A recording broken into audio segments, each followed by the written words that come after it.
America కుబేరుడు Elon మస్క్కు చెందిన Starlink భారత్లో సేవలు అందించడం సులభమైన విషయం కాదని విశ్లేషకులు చెబుతున్నారు.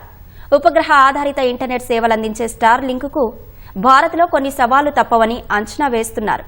స్టార్లింక్ సేవలు ఖరీదైనవని, దేశంలో వినియోగదారులను ఆకట్టుకోవడం చాలా కష్టమని అంటున్నారు. వర్షాలు, దట్టమైన మేఘాలు కమ్ముకుంటే శాటిలైట్ సిగ్నళ్లకు విఘాతం కలుగుతుందని వివరిస్తున్నారు. అమెరికా అధ్యక్షుడికి సన్నిహితుడైన ఎలాన్ మస్క్కు చెందిన స్టార్లింక్ భారత్లో సేవలు అందించేందుకు సిద్దమవుతోంది. కేంద్రం నుంచి అనుమతులు వస్తే స్టార్లింక్తో కలిసి పనిచేసేందుకు దేశీయ టెలికాం దిగ్గజాలైన జియో, ఎయిర్టెల్ ఒప్పందం చేసుకున్నాయి. అయితే మస్క్ సంస్థ భారత్లో సేవలు అందించడం సులభమైన విషయం కాదనే వాదన వినిపిస్తోంది.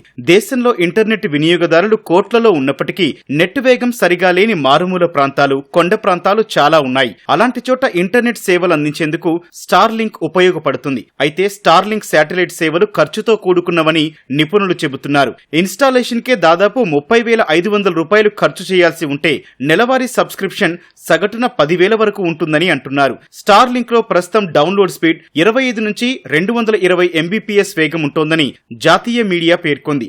దేశీయంగా టెలికాం కంపెనీలు ఫైబర్, ఎయిర్ ఫైబర్ సేవల ద్వారా 100 MBPS వేగంతో అపరిమిత డేటాను 599 రూపాయలకే అందిస్తున్నాయి. కాబట్టి ఫైబర్ టెలికాం టవర్లు పెద్ద సంఖ్యలో అందుబాటులో ఉండే నగరాలు, పట్టణాల్లో కూడా స్టార్లింక్ సేవల విస్తరణకు అవకాశం తక్కువేనని విశ్లేషిస్తున్నారు.